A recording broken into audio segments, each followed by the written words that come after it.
नमो नारायण। जय महाकाल, जय मागलामुखी। सभी मेरे दर्शकों का बहुत बहुत स्वागत है।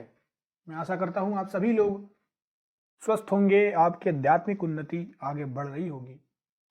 आज के मेरे वीडियो का टॉपिक है कि आपके इष्ट देव, कुल देवी देवता ही नहीं बल्कि सभी देवता आपकी हर प्रकार से हर घंटे रक्षा करेंगे। बस आपको यह भोग लगा देना है अमावस्या वाले दिन। देखिए, अमावस्या हम सभी लोग जानते हैं कि अमावस्या हर महीने में आती है, लेकिन साल में कुछ ऐसी अमावस्या भी होती हैं जिनका विशेष रूप से धार्मिक महत्व होता है। और अमावस्या वाले दिन पितरों की पूजा के साथ भगवान शिव और देवी लक्ष्मी एवं काली की पूजा का भी विधान है। तो यहां पर आपको ये बात समझ में आ गई है।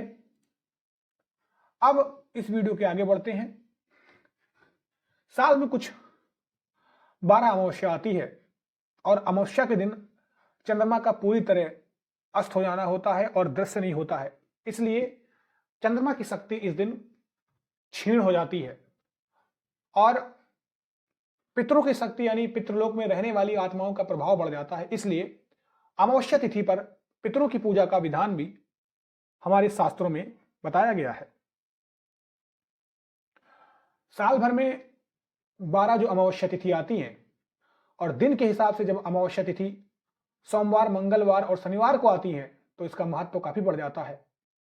सोमवार को अमावस्या तिथि होने पर इसे सोमवती अमावस्या कहते हैं और इसमें भगवान शिव की पूजा करने से और सोमवती अमावस्या की कथा पढ़ने से सुख सौभाग्य की प्राप्ति होती है।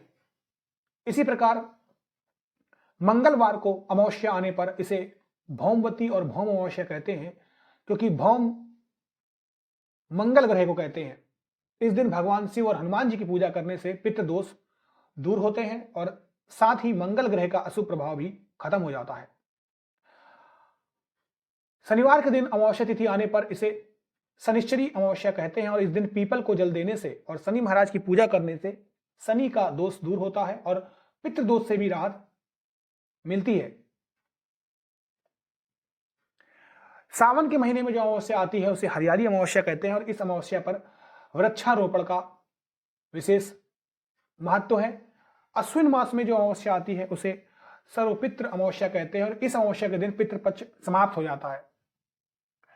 कार्तिक मास में जो अमावस्या आती है उस दिन दीपावली का त्योहार मनाया जाता है और मान्यताओं के अनुसार यह सभी अमावस्या में काली अमावस्या होती है। इस दिन देवी लक्ष्मी और माता काली की उपासना करने से सभी प्रकार की सर्व सिद्धि प्राप्त होती है।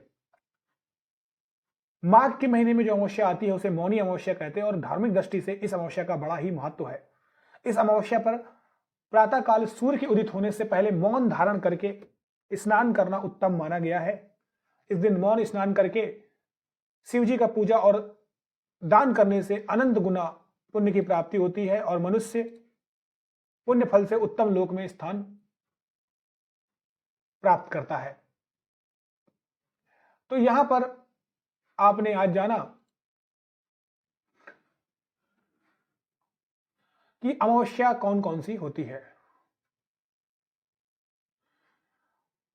अब इन अमावस्या के दिन हम भगवान को भोग भी लगाते हैं, जिससे भगवान हमारी सभी प्रकार की मनोकामनाएं जो होती हैं उनको दूर करें, हमारी मनोकामनाओं को जो भी होती है उसको हमें रिद्धि सिद्धि प्रदान करें। अगर आप एक ऐसा भगवान को भोग लगा दें, और ये आप कभी भी लगा सकते हैं, तो आप ये मान के चलिए कि सभी प्रकार के आपके जो दोष हैं वो खत्म हो जाएंगे। और अमावस्या चाहे कोई सी भी हो, ये किसी भी अमावस्या की बात की गई है जो साल भर में आती है, आप इसमें से अपनी स्वेच्छानुसार भोग चुन सकते हैं। तो यहां पर आपने जाना कि अमावस्या कौन कौन सी होती है, और एक चीज आपको समझ में आ गई कि किसी भी प्रकार का आप भोग किसी भी अमावस्या को लगा सकते हैं। अब जानते हैं कि कौन से भोग से आपको फायदा होने वाला है। तो यहाँ पर हम भगवान भोलेनाथ को प्रसन्न करेंगे और बाकी आपको सभी देवी देवताओं की कृपा मिलेगी और आपकी कुल देवी देवता भी प्रसन्न होंगे। हरियाली अमावस्या के दिन हो या सोमवती अमावस्या के दिन हो, सुबह जल्दी उठें और महादेव की पूजा करें। अब प्रभु को आप सूजी या आलू का हलवा का भोग लगाएं। इससे आपके परिवार के सदस्यों के बीच सदैव शांति बनी रहेगी और शिव जी की कृपा प्राप्त होगी। आप चाहें तो भगवान को खीर का भोग भी लगा सकते हैं और प्रभु को खीर अर्पित करने से भी महादेव प्रसन्न हो जाते हैं और आपको शुभ फलों की प्राप्ति होगी। जिनको दिमाग में खूब सारी चिंताएं रहती हैं वो भी। इसके अलावा आप चाहें तो भगवान शिव को पंचामृत, शहद और मालपुआ का भोग भी लगा सकते हैं। इससे और भी आपको फायदा मिलेगा।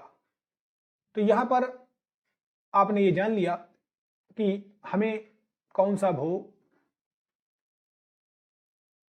लगाना चाहिए। आप चाहें तो भोग लगाने के दिन इस मंत्र का भी जाप कर सकते हैं। नहीं करेंगे तो भी भगवान से आप अपनी मनोकामना मांग सकते हैं। तो दियम वस्तु गोविंद तुभ्यमेव समर्पये ग्रहण सम्मुखो भूत्वा प्रसीद परमेश्वर। इस मंत्र का अर्थ है कि हे भगवान, जो भी मेरे पास है वो आपका दिया हुआ ही है। मैं आपको दिया हुआ अर्पित करता हूं, समर्पित करता हूं। मेरे इस भोग को आप स्वीकार करें। आप चाहे तो बिना ये कहे और बिना इस मंत्र को पढ़कर भी अगर आप अपनी बात भगवान भोलेनाथ से कहेंगे तो आपके कुल देवी देवता प्रसन्न होंगे। और भगवान भोलेनाथ जगत गुरु हैं, आदि हैं, अनंत हैं, परमेश्वर हैं और बहुत जल्दी प्रसन्न हो जाते हैं। तो इस भोग के द्वारा आप किसी भी अमावस्या के दिन भगवान भोलेनाथ को अगर ये काम करते हैं तो आपकी सभी मनोकामनाएं पूर्ण होती हैं। इस वीडियो को जो भी लाइक करेगा, शेयर करेगा, ज़्यादा से ज़्यादा शेयर करेगा, उसको भगवान भोलेनाथ जरूर अपनी कृपा दृष्टि बरसाएंगे और दिखाएंगे। अभी के लिए मुझे इजाज़त दीजिएगा। जय महाकाल, जय मां।